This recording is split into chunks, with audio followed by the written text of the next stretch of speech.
राजकुमारी सानवी और शापित महल का रहस्य।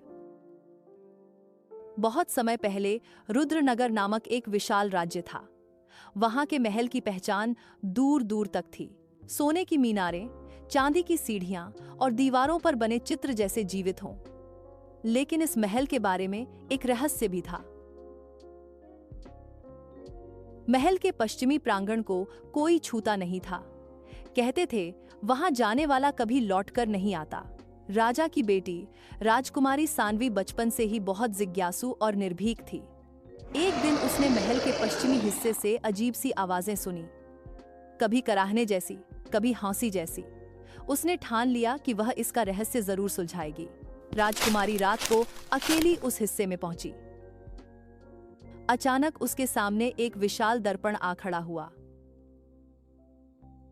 दर्पण में उसका चेहरा नहीं, बल्कि पूरा महल उजड़ा हुआ और जला बुझा दिख रहा था। वहीं एक आवाज गूंजी, यह दर्पण भविष्य दिखाता है। अगर तुम गलत रास्ता चुनोगी तो यही तुम्हारे राज्य की दशा होगी। सानवी ने ध्यान से देखा। दर्पण में महल के दरवाजों पर काले कौए बैठे थे। उसने तुरंत समझा कि यह कोई अपशकुन नहीं, बल्कि संकेत है। उसने सैनिकों से कौओं के बैठने की जगह की जांच करवाई। वहां सचमुच एक गुप्त रास्ता मिला जो और गहरे अंधेरे में उतरता था।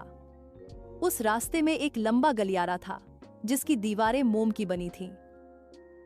जैसे ही मशाल लेकर सैनिक आगे बढ़े, दीवारें पिघलने लगीं और रास्ता बंद होने लगा। सब घबरा गए। पर सानवी ने देखा कि दीवारों में छोटे छोटे छेद बने थे, जैसे किसी विशेष दिशा में हवा बहाने के लिए। उसने तुरंत मशाल बुझवाई और सबको अंधेरे में आगे बढ़ने को कहा। बिना आग के दीवारें स्थिर रहीं और सब सुरक्षित निकल गए। गलियारे के अंत में एक विशाल पत्थर की मूर्ति खड़ी थी, बिना सिर। जैसे ही सैनिक पास पहुंचे, मूर्ति जिंदा हो उठी और गर्जने लगी। वह बोली, जिसके पास सही ज्ञान है वही मेरा सिर लौटा सकता है, वरना यहां से कोई जीवित नहीं जाएगा। सानवी ने चारों ओर देखा। दीवारों पर कई सिरों की नक्काशी बनी थी, कुछ इंसानों के, कुछ जानवरों के, कुछ पक्षियों के। उसने गौर किया कि मूर्ति के हाथ में शंख था। उसने तर्क लगाया, शंख जल और जीवन का प्रतीक है, इसका साथ ही सिर इंसान का होना चाहिए। उसने इंसान का सिर छुआ और मूर्ति शांत हो गई। रास्ता खुल गया। आगे एक हॉल था जिसमें बीचों बीच एक विशाल घड़ी लटक रही थी। उसकी सुइयां उल्टी दिशा में घूम रही थीं। नीचे सोने का पिंजरा रखा था जिसमें एक नीली ज्वाला कैद थी। घड़ी पर लिखा था, यदि समय को ठीक करोगी तो राज्य बच जाएगा, यदि गलती करोगी तो राज्य भस्म हो जाएगा। सैनिक हिम्मत हार चुके थे। सानवी ने ध्यान से देखा। घड़ी की सुइयां उल्टी नहीं थीं, बल्कि उनका प्रतिबिंब फर्श पर पड़ रहा था। असली सुइयां तो सही चल रही थीं।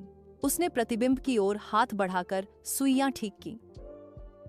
अचानक घड़ी सामान्य हो गई और पिंजरे से नीली ज्वाला निकलकर पूरे हॉल में प्रकाश फैलाने लगी।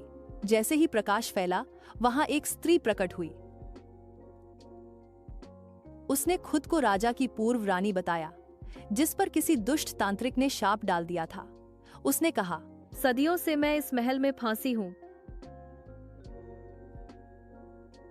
जिसने हिम्मत, तर्क और सच्चाई से मेरे सभी रहस्यों को सुलझाया है, वही मुझे मुक्त कर सकता है।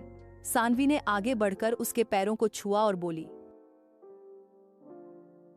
माता, यदि आप इस महल की आत्मा हैं, तो आपका शाप भी आपका साहस ही तोड़ेगा। इतना कहते ही नीली ज्वाला रानी में समा गई और वह मुक्त हो गई। राज्य फिर से शांति से भर गया। लोगों ने राजकुमारी सानवी को सिर्फ एक बहादुर लड़की ही नहीं, बल्कि सच्ची वारिस मान लिया। राजा ने घोषणा की,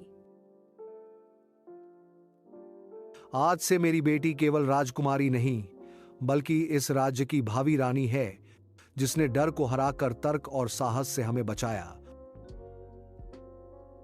शिक्षा साहस के साथ तर्क हो तो कोई रहस्य असंभव नहीं। हर रहस्य का हल ध्यान, धैर्य और सही सोच में छिपा होता है।